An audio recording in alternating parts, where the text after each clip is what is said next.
एक बहुत ही इंटरेस्टिंग हदीस है कि जब एक जंग के बाद रसूलुल्लाह सल्लल्लाहु अलैहि वसल्लम रात के टाइम अपने कैंप में बैठे हुए थे, तो एक सहाबी आप सल्लल्लाहु अलैहि वसल्लम से मिलने के लिए उनके कैंप के अंदर गए।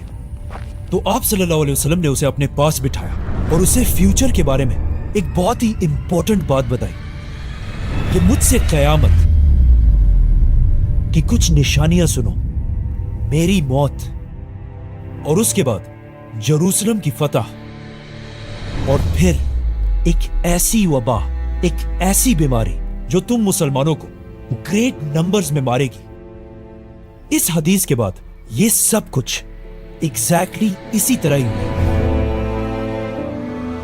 इस हदीस के कुछ ही अरसे बाद आप सल्लल्लाहु अलैहि वसल्लम इस दुनिया से चले गए और उनकी वफात के बाद कुछ ही सालों में मुसलमानों ने उमर बिन खत्ताब की लीडरशिप में ये सारे इलाके फतह कर लिए।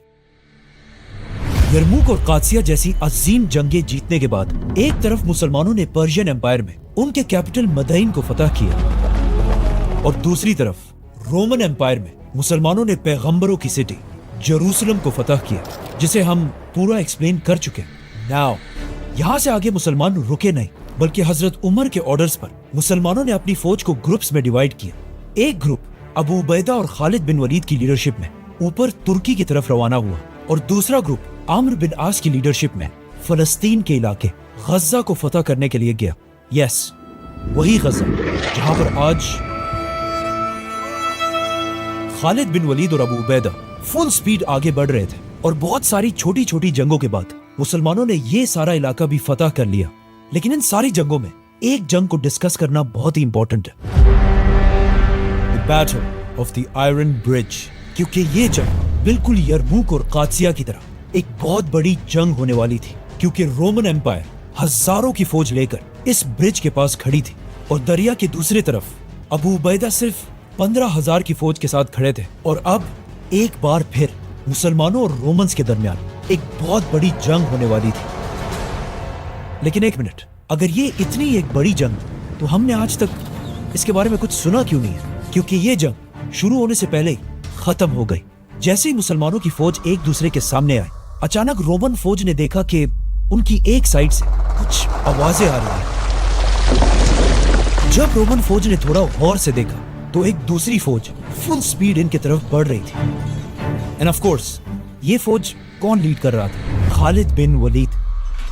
आज तक इस बात का पता नहीं चला कि खालिद बिन वलीद ने कब और कैसे इस दरिया को क्रॉस किया था। लेकिन अचानक जंग से पहले ही खालिद बिन वलीद ने वहां पहुंचकर इस रोमन फौज को क्रश कर दिया और रोमन्स एक बार फिर ये जंग छोड़कर भाग गए।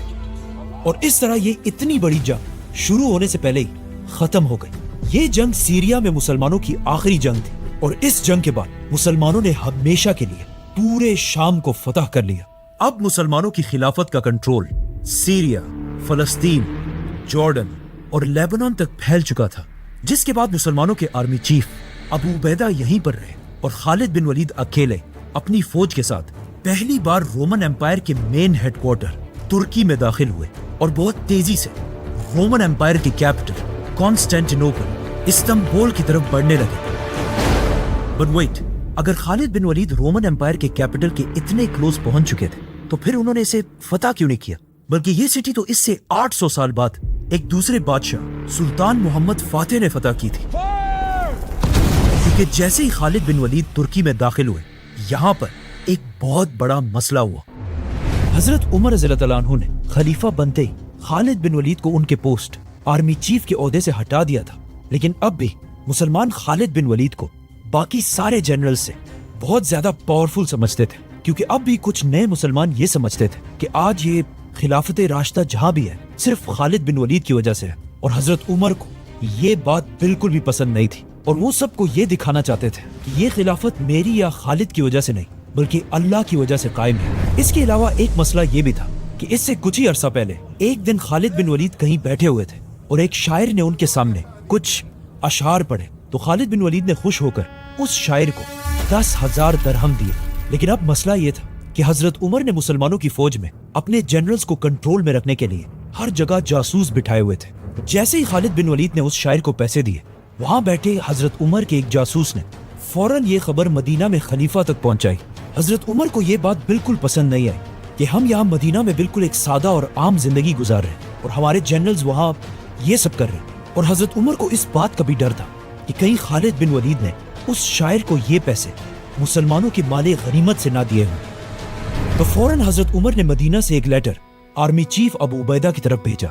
ये बहुत ही एक खतरनाक लेटर था जिसमें हजरत उमर ने 3 ऑर्डर्स दिए थे। नंबर 1, जनरल खालिद बिन वलीद को एमेसा के सारे मुसलमानों के सामने पेश किया जाए और फिर सबके सामने उनसे ये पूछा जाए कि उन्होंने उस शायर को ये 10,000 दरहम अपनी जेब से दिए या मुसलमानों के बैतुल माल से।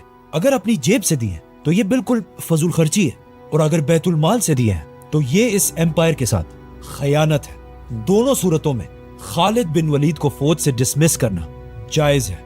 नंबर 2, खालिद बिन वलीद इस ऊपर वाले क्वेश्चन का जो भी जवाब दे उसे मुसलमानों की फौज से डिसमिस कर दिया जाए। नंबर 3, और डिसमिस करने के बाद उसे फौरन मुसलमानों के कैपिटल मदीना में मेरे पास भेजा जाए। अब यहाँ पे प्रॉब्लम ये थी कि खालिद बिन वलीद की पर्सनैलिटी से तो रोमन और पर्शियन एम्पायर के बादशाह भी कामते थे। तो अब हजरत उमर को इस काम के लिए एक ऐसे इंसान की जरूरत थी जो खालिद बिन वलीद जैसे पावरफुल आदमी का भी हिसाब ले सके। और इस काम के लिए हजरत उमर ने एक बहुत बड़ा सहाबी मुअज्जिन रसूल बिलाल रज़ियल्लाहु अन्हु को चूज किया। बिलाल रज़ियल्लाहु अन्हु कोई आम सहाबी नहीं थे। उन्होंने इस्लाम बहुत ही सख्त टाइम में कबूल किया था जब वो एक गुलाम थे और उनके मालिक उन पर बहुत सख्त जुल्म किया करते थे, लेकिन फिर भी वो इस्लाम से पीछे नहीं हटे। तो इसीलिए हजरत उमर ने खालिद बिन वलीद जैसे बड़े जनरल को कन्फ्रंट करने के लिए बिलाल रज़ियल्लाहु अन्हु को भेजा। तो अब खलीफा के ऑर्डर को पूरा करने के लिए आर्मी चीफ अबू उबैदा ने होम सिटी के सारे लोगों को जमा किया और खालिद बिन वलीद को भी यहीं आने का हुक्म दिया। खालिद बिन वलीद ने यहाँ पहुंचकर यह महसूस किया कि कुछ तो गड़बड़ जरूर है, क्योंकि अबू उबैदा अपना सर नीचे करके बिल्कुल खामोश बैठे थे और इस पूरे महफिल में बिल्कुल एक पिन ड्रॉप साइलेंस थी। तो खालिद बिन वलीद आकर अपनी जगह पर बैठे और सामने बिलाल रज़ियल्लाहु अन्हु भी बैठे थे। तो हजरत बिलाल रज़ियल्लाहु अन्हु ने बहुत वेट किया कि अब अबू उबैदा कुछ बोलेंगे, अब कुछ बोलेंगे, लेकिन काफी देर गुजरने के बाद भी अबू उबैदा बिल्कुल खामोश रहे। तो हजरत बिलाल रज़ियल्लाहु अन्हु को समझ आ गई कि अबू उबैदा बहुत ही एक सॉफ्ट इंसान है और उन्होंने खालिद बिन वलीद के साथ बहुत सारी जंगें लड़ी थी और दोनों बिल्कुल भाइयों की तरह एक दूसरे के करीब थे। तो आखिर हजरत बिलाल इस महफिल में खड़े हुए और वहां सबके सामने खालिद बिन वलीद से पूछा कि ए खालिद, हमारे खलीफा उमर बिन खत्ताब ये जानना चाहते हैं कि तुमने जो 10,000 दरहम उस शायर को दिए थे वो तुमने अपने पैसों से दिए थे या मुसलमानों के बैतुल माल से। ये सुनकर खालिद बिन वलीद और वहां पर सभी बिल्कुल हैरान हो गए। तो बिलाल रज़ियल्लाहु अन्हु ने दोबारा पूछा कि खालिद, ये पैसे अपने जेब से दिए थे या बैतुल माल से? इस पर खालिद बिन वलीद ने आखिर कहा कि ये मैंने अपने पैसों से दिए थे। नाउ खालिद बिन वलीद इस वाक़े के बाद वापस अपने सोल्जर्स की तरफ चले गए।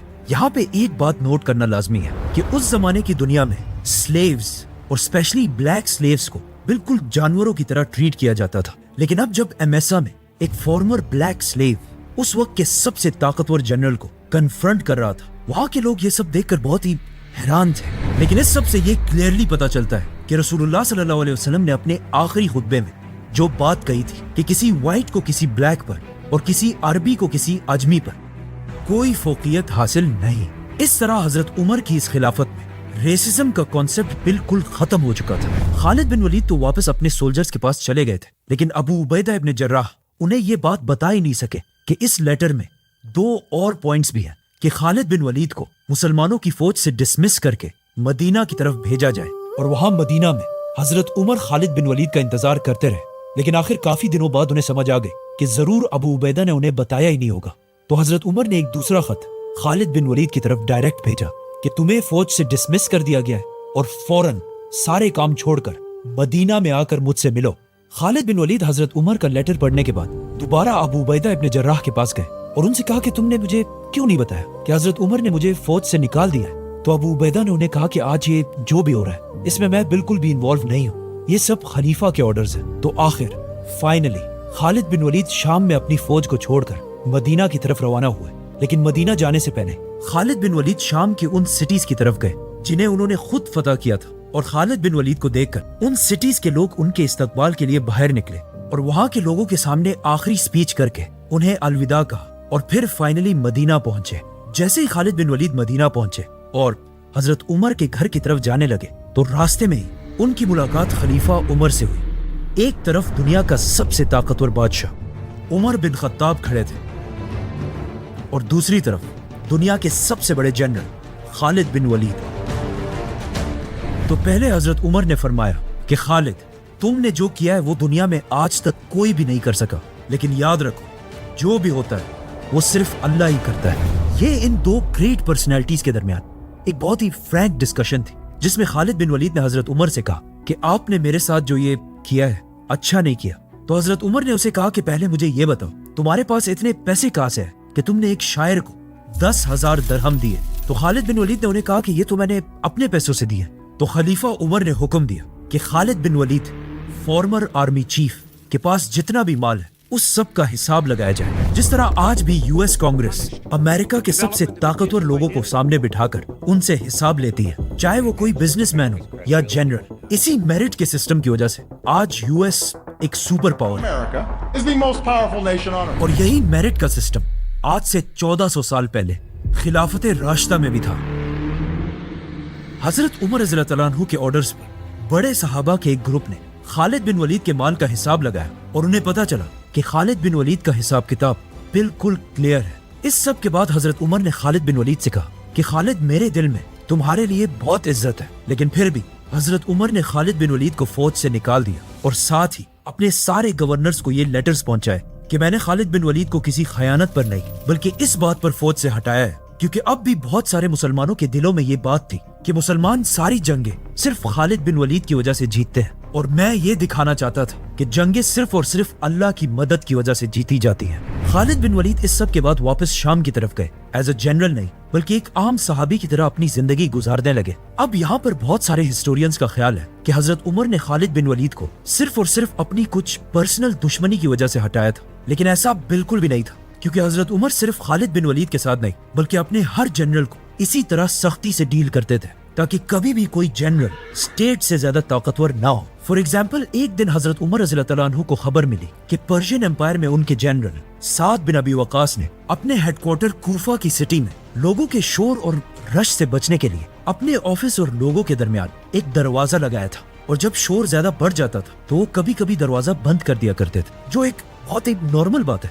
لیکن جب مدینہ میں خلیفہ عمر کو اس بات کا پتہ چلا تو انہوں نے سوچا کہ یہ تو ہمارا جنرل اپنے آپ کو عوام سے اوپر سمجھ رہا ہے. تو انہیں بہت غصہ آیا کیونکہ خلافت کا نظام یہ تھا کہ جنرلز کا دروازہ ہمیشہ عوام کے لیے کھلا رہنا چاہیے. تو فوراً حضرت عمر نے اگین ایک بہت بڑے صحابی کو مدینہ سے پرشین امپائر میں کوفہ کی طرف بھیجا اور اسے حکم دیا کہ جا کر جنرل سعد بن ابی وقاص کے دروازے کو پہلے نکالو، پھر اس کے ٹکڑے ٹکڑے کرو اور پھر اسے آگ لگا دو. اس صحابی نے جا کر ایسا ہی کیا، اور اس واقعے کے کچھ ہی عرصے بعد حضرت عمر نے سعد بن ابی وقاص کو بھی بغیر کسی وجہ کے جنرل کی پوسٹ سے ہٹا دیا. اور وجہ اگین وہی تھی کہ کوئی بھی جنرل مسلمانوں کی سٹیٹ سے پاورفل نہ ہو جائے. اور اس کے بعد اگین حضرت عمر نے ایک دوسرے جنرل مغیرہ بن شعبہ کی طرف بھی لیٹر بھیجا کہ تم ذرا مدینہ ہو، میرا تمہارے ساتھ ضروری کام ہے. ان شارٹ، حضرت عمر رضی اللہ عنہ کی خلافت میں انہوں نے اپنے کسی بھی جنرل اور گورنر کو اپنی پوسٹ پر زیادہ عرصہ رہنے نہیں دیا، اور یہی حضرت عمر کی خلافت کی سب سے بڑی کوالٹی تھی. ناؤ خالد بن ولید تو مسلمانوں کی فوج کو چھوڑ کر چلے گئے، لیکن اب فائنلی رسول اللہ صلی اللہ علیہ وسلم کی کہی ہوئی حدیث کے پورے ہونے کا ٹائم آ چکا تھا. جیسے ہی مسلمان اپنی طاقت کی پیک تک پہنچے، اچانک آؤٹ آف نو ویئر مسلمانوں کی اس خلافت پر دو بڑی مصیبتیں آئیں. مسلمانوں کے سیریا میں ایک بیماری طاعون آہستہ آہستہ پھیلنے لگی، اور یہاں عرب میں ایک بہت بڑا قحط آیا، اور اگلے 9 مہینے تک بارشیں نہ ہونے کی وجہ سے عرب کی ساری فصلیں اور کھانے پینے کی چیزیں تباہ ہو گئی. اور آہستہ آہستہ حالات اتنے سخت ہوئے کہ عرب کے لوگ کھانے پینے کی چیزوں کے لیے بھی ترسنے لگے. کہ کہا جاتا ہے کہ عرب کے لوگوں کی شکلیں بالکل راکھ کی طرح بلیک ہو گئی، اور اس قحط کی وجہ سے انسانوں کے ساتھ ساتھ جانوروں کے جسم بھی بالکل سوکھ گئے. اب جب عرب کے لوگ اتنی مشکل میں تھے تو ان سب کو پتا تھا کہ اب صرف ایک ہی انسان ان کی مدد کر سکتا ہے، خلیفہ عمر بن خطاب.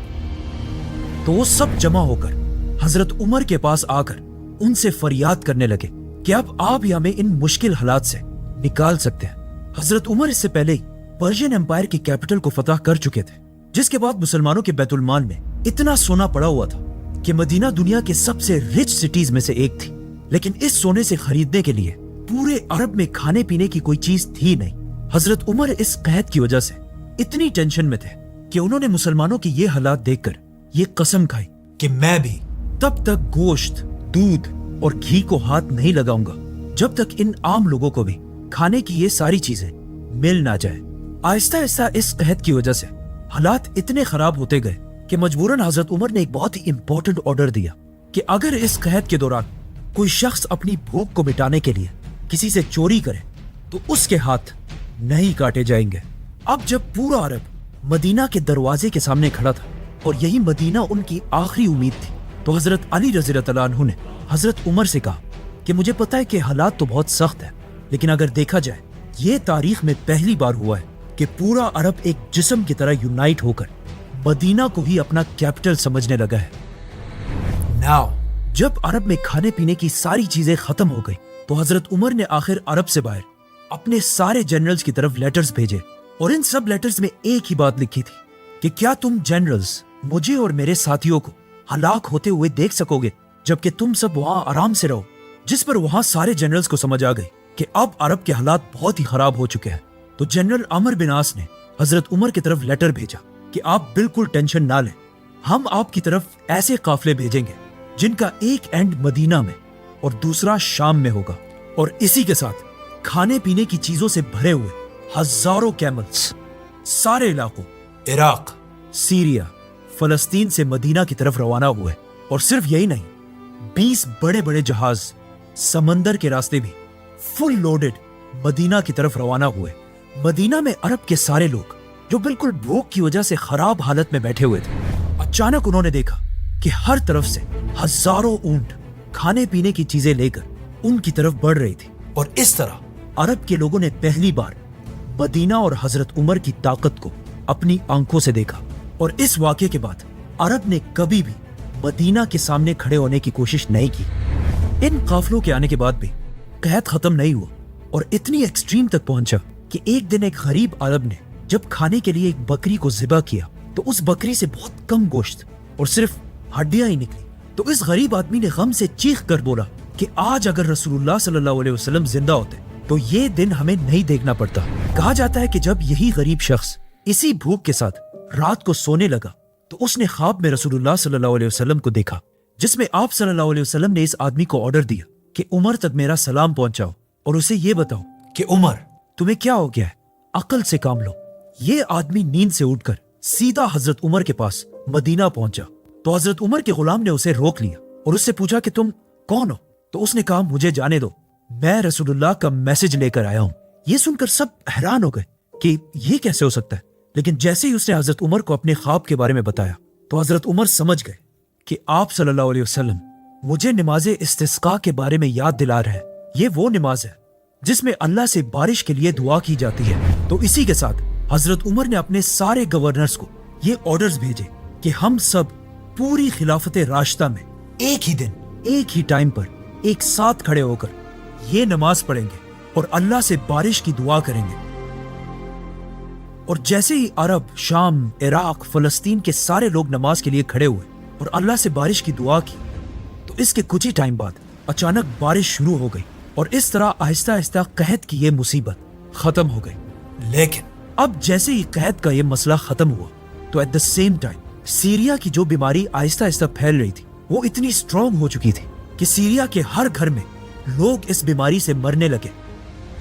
और आहिस्ता आहिस्ता ये बीमारी सीरिया में मुसलमान आर्मी के कैंप्स तक भी पहुंची, जिससे बहुत सारे मुसलमान सोल्जर्स शहीद होने लगे। जब मदीना में हजरत उमर को इस सब का पता चला तो उन्होंने फौरन एक letter army chief Abu Ubaidah की तरफ भेजा और उन्हें फौरन मदीना की तरफ आने का हुक्म दिया। इस लेटर को पढ़कर अबू उबैदा इब्न जर्राह को समझ आ गई कि हजरत उमर उन्हें इसलिए बुला रहे हैं ताकि वो बीमारी से उन्हें बचा सके। तो अबू उबैदा ने हजरत उमर को जवाब दिया कि मैं इस मुश्किल टाइम में अपने सोल्जर्स को अकेला छोड़कर यहाँ से नहीं जा सकता। अगर मुझे भी उनके साथ मरना हो तो मैं यहीं मरूंगा। अबू उबैदा का ये लेटर जब मदीना में हजरत उमर तक पहुंचा तो वो इसे पढ़कर रोने लगे। तो लोगों ने पूछा कि क्या हुआ, कहीं अबू उबैदा वफात तो नहीं हो गए। तो हजरत उमर ने कहा कि नहीं, बल्कि मुझे खदशा है कि वो फौत होने वाले हैं। और एग्जैक्टली ऐसा ही हुआ। आर्मी चीफ अबू उबैदा के साथ साथ मुसलमानों की फौज के 25,000 सोल्जर्स इस बीमारी से शहीद हो गए। इन 25,000 में बहुत सारे सोल्जर्स वो थे जिन्होंने यरमूक जैसी अजीम जंग जीती थी, और इन्हीं सोल्जर्स ने पहली बार इस्लाम को पूरी दुनिया में फैलाने की शुरुआत की थी। इन 25,000 सोल्जर्स का शहीद होना उस वक्त इस्लामिक एम्पायर के लिए एक बहुत बड़ा धचका था। आर्मी चीफ अबू उबैदा ने अपनी वफात से पहले मुसलमानों का नया आर्मी चीफ माज बिन जबल रज़ियल्लाहु तआला अन्हु को नॉमिनेट किया था, जिसके बाद वो आर्मी चीफ तो बन गए, लेकिन कुछ ही अरसे बाद वो भी इस बीमारी से फौत हो गए, और उनके साथ सीरिया के बहुत सारे गवर्नर्स भी शहीद हुए, जिनमें से एक यजीद बिन अबी सुफियान भी थे, जो मुआविया बिन अबी सुफियान के भाई थे। तो अब इन सारे जनरल्स और गवर्नर्स के शहीद होने के बाद हजरत उमर ने इन इलाकों के लिए नए लीडर्स चूज किए, जिससे यंग मुसलमानों को चांस मिला कि वो सामने आकर लीडर्स बन सके। तो हजरत उमर ने सीरिया में मुसलमानों का नया आर्मी चीफ अमर बिन आस को बनाया और बाकी सिटीज के लिए गवर्नर्स भेजे, जिनमें से एक गवर्नर का नाम था मुआविया बिन अबी सुफियान, क्योंकि हजरत मुआविया के भाई यजीद बिन अबी सुफियान भी पहले एक गवर्नर थे।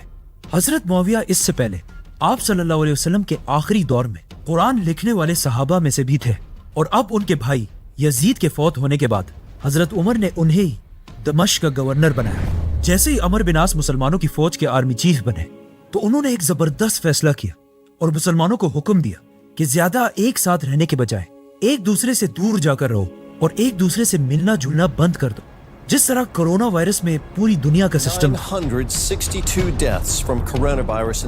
ताकि ये बीमारी खुद ब खुद खत्म हो जाए।